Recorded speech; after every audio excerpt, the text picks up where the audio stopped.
सर्वसमीका की सहायता से गुणनखंड करने हैं। तो पहले हम सर्वसमीका समझेंगे।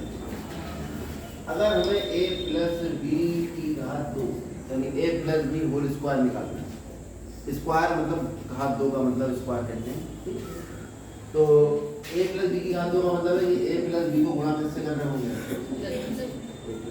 करिए गुणा a से गुणा a स्क्वायर, b से a b, फिर b से a की a b और b से b की गुणा b स्क्वायर।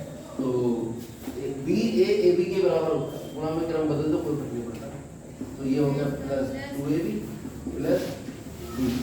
तो कुल मिला के एक हमारे पास फॉर्मूला आ गया a प्लस b की घात 2 बराबर a स्क्वायर प्लस 2ab क्या बना प्लस b। ऐसे ही अगर a माइनस बी स्क्वायर निकालेंगे, ऐसे निकाल कर देखना, वो निकल कर आएगा a square minus 2ab plus b square. गणित में जब इसका मान ये है तो इसका मान ये भी हो सकता है। इसका मतलब हम इसको ऐसे लिख सकते हैं a square plus 2ab plus b square. इसको हम ऐसे समझेंगे, एक संख्या का वर्ग प्लस दूसरी संख्या का वर्ग प्लस वर्ग यहाँ पे a और b का हो रहा है ना, तो a और b की गुणा का दोगुना अगर जुड़ रहा है तो हम उसे लिख सकते हैं पहली संख्या प्लस दूसरी संख्या का वर्ग। ऐसे इसको उल्टा लिख लो,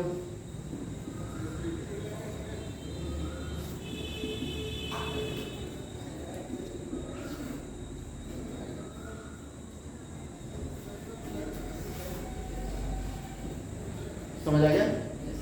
अब इसका प्रयोग कैसे करेंगे, है ना, प्रयोग देखते हैं। ये दोनों तरफ काम करती है, इसका मान ये भी हो सकता है और इसका मान ये भी हो सकता है। जैसा हमारा सवाल ये है,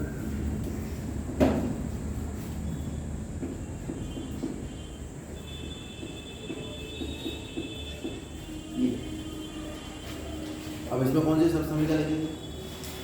तो पहले ऐसा करो, 9 क्या होता है, 3 का स्क्वायर होता है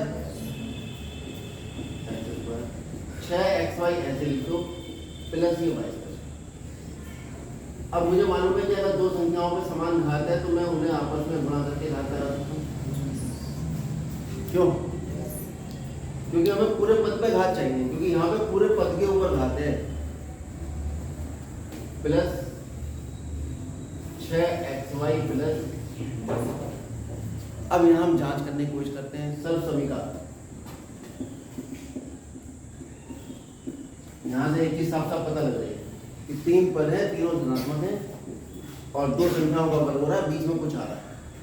तो ऐसी तो जो हमारे पास सर्वसमीका है वो ये वाली है।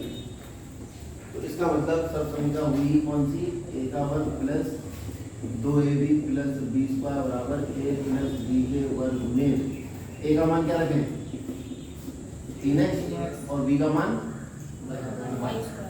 रखने पर हमें क्या प्राप्त होगा, जरा रखो, a का मान 3x का वर्ग प्लस 2 गुणा 3x into Y plus b की जगह y का वर्ग बराबर हो जाएगा 3x प्लस y का। a की जगह हमने 3x रख दिया और b की जगह हमने y रख दिया, और जब यहाँ रख के हमने देखा तो हमारा जो LHS था, इसको थोड़ा हल कर लो। 3 का वर्ग कितना हुआ, plus 3 6y plus y square बराबर 3x प्लस y की घात 2 लिखा है, तो इसे 2 बार लिखो। 2 बार इसलिए लिखना है क्योंकि इसने गुणनखंड करने का है। क्या करने का है, तो गुणनखंड में तो खंडों की गुणा होती है, तो जो घात होती है वो हमने इसे 2 बार गुणा कर दिया। तो LHS में क्या बन गया, कुछ हमारा क्वेश्चन बन गया, और RHS में क्या आ गया हमारा आंसर। तो हमें ये आइडिया लगाया हमने कि 3 पद हैं, तीनों धनात्मक हैं, तो हो सकता है ये वाली सर्वसमीका लगाने से और ये मान रखने से हमारा क्वेश्चन LHS में बन जाए, अपने आप के RHS में क्या आ जाएगा, आंसर आ जाएगा। अब देखिए दूसरा सवाल, इसका थोड़ा और क्लियर होगा।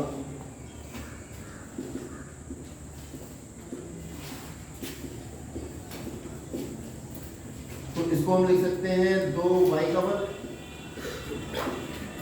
माइनस 4y प्लस 1 का वर्ग। एक चीज तो क्लियर हो रही है ना, ये 4 जो है वो 2 का वर्ग होता है, तो इसलिए मैंने इसे 2y का वर्ग लिखा, 2 का वर्ग 4, y का वर्ग गणित में अगर मान बदल नहीं रहे हैं तो आप किसी भी चीज़ को कुछ भी लिख सकते हैं। शायद ये हमारे काम की बात होनी चाहिए।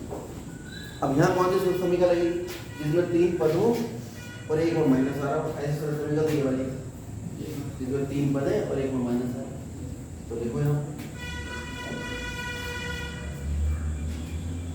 सर्व समीकरण कौन सी है? a square minus 2ab plus b square बराबर a माइनस b के वर्ग में a का मान कितना रखते हैं? b का मान ये कितना है? a का वर्ग है, ये रखने पर क्या प्राप्त होगा? 2y minus 2 multiply 2y into 1 plus 1 square बराबर 2y माइनस 1 स्क्वायर, ये क्या बन गया? 4y square minus 4y plus 1 और इसे 2y माइनस 1 को हमने 2y LHS में क्वेश्चन हो गया, RHS में हमारा आंसर। अब अगला